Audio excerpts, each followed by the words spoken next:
Welcome दोस्तों, इस episode के आगाज में हम देखते हैं कि घोड़ों पर सवार उस्मान साहब और उनके साथी जेरकुताई को बचाने के लिए लेफ्टी की तरफ रवा दवा होते हैं। सीन शिफ्ट होता है। इधर कुनिया महल में गुंचा कहती है, मेरे बाबा खुश होंगे जब वो सुनेंगे कि हमने अपना फर्ज पूरा कर दिया। ये कहते साथ ही वो कबूतर के साथ खबर बांधकर उसे उड़ा देती है। इसके साथ एक आवाज गूंजती है और पूरी फजा सुगवार हो जाती है। सुल्तान मसूद दुनिया से इंतकाल कर गए और आखिरत की तरफ चल पड़े हैं। सुल्तान मसूद की मौत के साथ ही तकरीबन सुल्जूक रियासत का भी इख्तिताम होता है। अब एक नई सल्तनत की जंग शुरू होती है।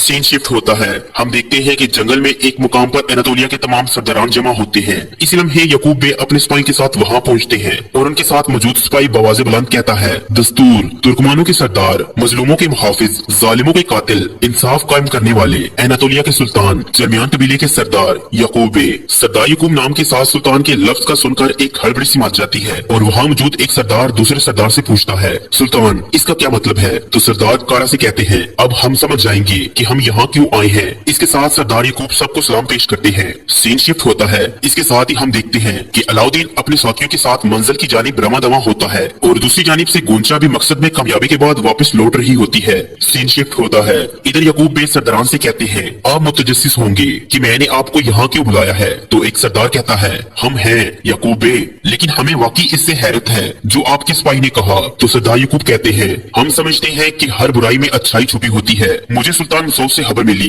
वो मौत के दरवाजे पर है। कोनिया में रियासत का सूरज गुरूब हो रहा है। हमारा मुल्क एक अंधेरी रात में डूबने वाला है। ये सुनकर सब सरदारान बहुत ज्यादा परेशान हो जाते हैं और एक सरदार कहता है, अरे नहीं, तो दुश्मन खुश होंगे। हाँ यकूबे? तो सरदार यकूब कहते हैं, न दुश्मन खुश होगा न हमारी रियासत का सूरज गुरूब होगा सरदारान, इसलिए हम यहाँ हैं। जबकि कोनिया मंगोलों के हाथ में है तो तुर्कों का सुल्तान एनातोलिया के सरदारान में से होगा। ये सुनकर काराबे पूछता है, कौन क़यादत संभालेगा? जवाबन यकूब बे कहते हैं, जो कुछ आपने एक लम्हे पहले सुना वो बिल्कुल बेकार नहीं था। मैं रियासत की क़यादत करना चाहता हूँ। इन जमीनों को हाकिम मिलेगा। अब मैं तुम तुर्कमान बेटों से पूछता हूँ। ये सुनते साथ ही सब सरदारान खड़े हो जाते हैं और सरदार यकूब मजीद कहते हैं, जब मैं ये खतरनाक किरदार अदा कर रहा हूँ, इससे पहले कि वो कुछ और बोलते तो कारा सरदार कहते हैं, हम साथ हैं, हम आपके साथ हैं। इसके बाद बारी बारी सब सरदारान यही कहते हैं, हम आपके साथ हैं यकूब बे, हम आपके साथ हैं। इसी लम्हे खबर मिलने पर सिपाही यकूब बे से कहता है, कासिद रास्ते में है जनाब। ये सुनकर यकूब बे खुश होते हुए कहते हैं, चलो फिर हम भी निकलेंगे। फिर आगे बढ़ते हुए सरदारान से कहते हैं, मोहर वहाँ है, फरमान अपने रास्ते पर है। जब फरमान यहाँ आ जाएगा तमाम सरदारान उस वक्त मेरे सामने घुटने टेकेंगे, लेकिन सबसे पहले वो यकीनन यकूब साहब यहाँ पे उस्मान साहब की बात कर रहे हैं। सीन शिफ्ट होता है। इधर उस्मान साहब अपने सिपाही के साथ लेफ्टी किले के बाहर पहुँचते हैं। उन्हें देखते साथ ही बजतीन सिपाही उन पर तीर तान लेते हैं और बुलंद आवाज से कहते हैं, अपने तकफूर से कहो, काय के सरदार, तमाम तुर्कमानों के मुहाफिज उस्मान साहब आए हैं। ये सुनकर बुलंदी पर मौजूद सिपाही चला जाता है और कुछ देर बाद वापस आकर कहता है, अगर तुम कैदी चाहते हो तो अपनी तलवारें, घोड़े और कमाने वही छोड़ दो। ये सुनकर उस्मान साहब कहते हैं, हम अपनी तलवारें कभी नहीं छोड़ेंगे। फिर कुछ सोचते हुए बुरहान से कहते हैं, बुरहान तलवारें और कमाने छोड़ दो। इसके साथ ही वो सब कमाने उतार देते हैं और घोड़ों से नीचे उतर जाते हैं। बुलंदी पर मौजूद बाज़दीनी सिपाही हुक्म देता है कि दरवाजे खोल दो। इसके साथ ही किले का दरवाजा खुलता है और उस्मान साहब अपने सिपाही के साथ किले में दाखिल होते हैं। मगर हम देखते हैं कि इन सब के पास तलवारें मौजूद होती हैं। बाज़दीनी सिपाही चुकने होकर इनके पास जमा हो जाते हैं। देखते ही देखते किले का गवर्नर बलाई मंजर से सामने आता है। गवर्नर को देखकर उस्मान साहब उसे पुकारते हैं, तैफूर ज़ैरोन। ये सुनकर तैफूर कहता है, इस दौरे की वजह क्या है उस्मान बे? ये सुनकर उस्मान साहब कहते हैं, मेरा बहादुर सिपाही जेरकुताई तुम्हारे पास है। मैं तुम्हारे लिए सोना लाया हूँ। अब मुझे बगैर किसी परेशानी के जेरकुताई दे दो। सिपाहियों सोना ले आओ। इसके साथ ही सिपाही सोने से भरे संदूक सामने रख देते हैं और उस्मान साहब कहते हैं, ये वो सोना है जो मैं तुम्हारे लिए लाया हूँ। हम खून रेजी नहीं चाहते, मुझे जेरकुताई दे दो। ये सुनकर गवर्नर कहता है, कैदी को ले आओ। गवर्नर का हुक्म मिलते साथ ही पिंजरे में कैद जेरकुताई को वहाँ लाया जाता है और वो बिल्कुल नढाल पिंजरे में बांधा होता है। जेरकुताई को इस हालत में देखकर उस्मान साहब और उनके साथी बहुत ज्यादा परेशान होते हैं और वो सब भागे भागे पिंजरे के पास जाते हैं। उस्मान साहब जेरकुताई को पकड़कर बार बार पुकारते हैं और फिर उसकी चलती हुई सांसें महसूस करके कहते हैं, ये जिंदा है, ये जिंदा है। इस पर बुरहान अल्लाह का शुक्र अदा करता है। उस्मान साहब जेरकुताई से कहते हैं, मैं तुम्हें यहाँ से निकाल लूंगा। इसके साथ ही तैमूस आजिदगी से पीछे हटना शुरू हो जाता है और गवर्नर कहता है, इतना काफी है, तुम्हारा आदमी भी यही रहेगा और तुम सब भी मरोगे। चलो सिपाहियों। इसके साथ ही बाज़दीनी सिपाही उन पर तीर बरसाना शुरू कर देते हैं। ये देखकर उस्मान साहब और उनके सिपाही जेरकुताई के गिर्द हिसार बना लेते हैं, मगर बाज़दीनी सिपाही बड़ी महारत के साथ पिंजरे को दूसरी तरफ ले जाते हैं। तैमूस को दूसरी जानिब देखकर उस्मान साहब गुस्से से कहते हैं, कमीने तुम।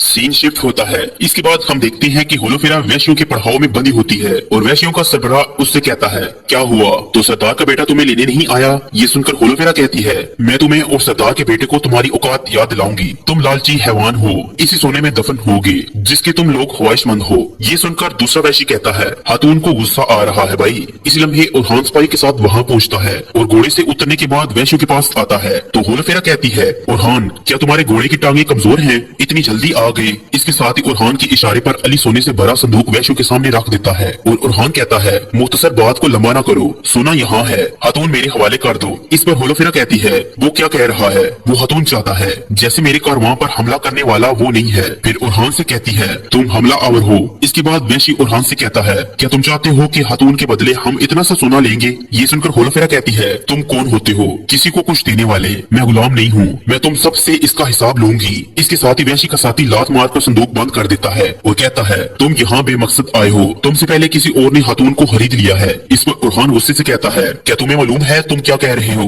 हातून मेरी है, मैं इसे किसी और को नहीं दूंगा। इसी लम्हे पीछे से आने वाला मेहमद बे बुलंद आवाज से कहता है, उरहान बे मैंने तुम्हें क्या कहा था, मैं कुछ कहने से पहले ही खरीद लेता हूँ, ये हातून अब मेरी है। ये सुनकर उरहान गुस्से से लाल हो जाता है। सीन शिफ्ट होता है। इधर लेफ्के में उस्मान साहब गुस्से में तैमूर की जानिब देखते हुए कहते हैं, तो तुमने भी हमें धोखा दिया। हाँ, इसके साथ ही बजदीन सिपाही मजीद तीर उन पर बरसाने लगते हैं। शिकंजा मजीद तंग होता हुआ देखकर उस्मान साहब चिल्लाते हुए कहते हैं, सिपाहियों हमला करो। उस्मान साहब के ये कहते साथ ही उनके सिपाही बजदीनों पर टूट पड़ते हैं और लेफ्के किले का सहन मैदान जंग बन जाता है। उस्मान साहब और उनके सिपाही बिल्कुल बेखौफ लड़ते हैं और पहले हमले में ही उस्मान साहब कई बजदीनों को जहन्नम वासिल कर देते हैं। बहुत ज्यादा तादाद होने की वजह से बजदीनी सिपाही उन्हें फिर से काबू करने लगते हैं। लगातार तीर बरसने की वजह से कई सिपाही तीरों की जद में आ जाते हैं और बजदीनी सिपाही इन्हें काबू कर लेते हैं। तन तनहा उस्मान साहब काफी देर तक मुकाबला करते रहते हैं, मगर जैसे ही एक बजदीनी सिपाही को गिराकर तलवार उसके पेट में घूमते हैं, अगले ही लम्हे बजदीनी सिपाहियों के बहुत सारे नेज़े उस्मान साहब के गले पर होते हैं। ये मंजर देखकर गवर्नर कहता है, अपनी तलवार फेंक दो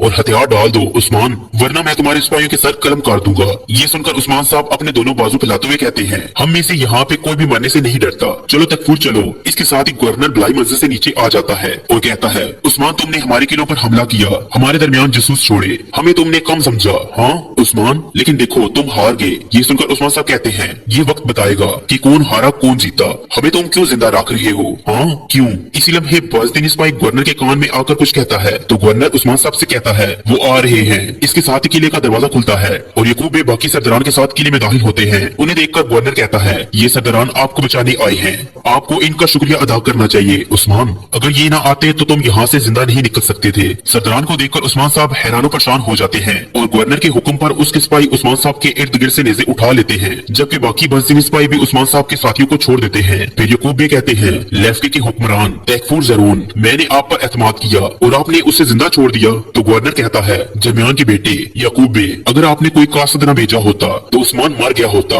इस पर सरदार यकूब कहते हैं, खामोश, हिम्मत भी मत करना। तैफूर, उस्मान बे मेरे सबसे कीमती सरदारों में से एक हैं, अगर इन्हें नुकसान पहुंचा तो तुम में से कोई भी जिंदा नहीं बचेगा। तुम रुक गए क्योंकि तुम जानते थे कि तुम्हारे साथ क्या होगा। हमें से चाहे एक को भी नुकसान पहुंचे, हम सब महसूस करते हैं। तैफूर, ये कहते साथ ही यकूब बे घोड़े से उतरकर उस्मान साहब के पास आते हैं और कहते हैं, उस्मान साहब सलामत रहे, अब आप कैदी नहीं हैं। अल्हम्दुलिल्लाह, खुश आमदीद। मेरे पास एक बुरी खबर आई है, सुल्तान मसूद दुनिया फानी से रुखसत हो गए हैं। ये सुनकर उस्मान साहब और उनके सिपाहियों को बहुत दुख होता है और उस्मान साहब कहते हैं, अल्लाह ताला उनकी रूह को सलामत रखे, आपका शुक्रिया, आपने इन्हें हमारी किस्मत का फैसला नहीं करने दिया। अल्लाह आपको खुश रखे, जीते रहे, मैं आपका मकरूज हूँ। ये सुनकर यकूब बे कहते हैं, मैं आपको कभी पीछे नहीं छोड़ूंगा। उस्मान बे, सीन शिफ्ट होता है। इधर बजदीनी कमांडर अपने साथियों के साथ लेफ्के किले की जानिब देखते हुए कहता है, एक दूसरे पर हमला करने से पहले तुम्हारी तलवारें म्यानों में वापस नहीं आएंगी, अब ये शुरू हो चुका है। इधर सरदार यकूब कहते हैं, मैं अनातोलिया के तमाम सरदारों का सुल्तान हूँ, तमाम सरदारान ने मेरी बैत की है। ये सुनकर उस्मान साहब हैरानगी से सरदारान की जानिब देखते हैं और सरदार यकूब कहते हैं, उस्मान साहब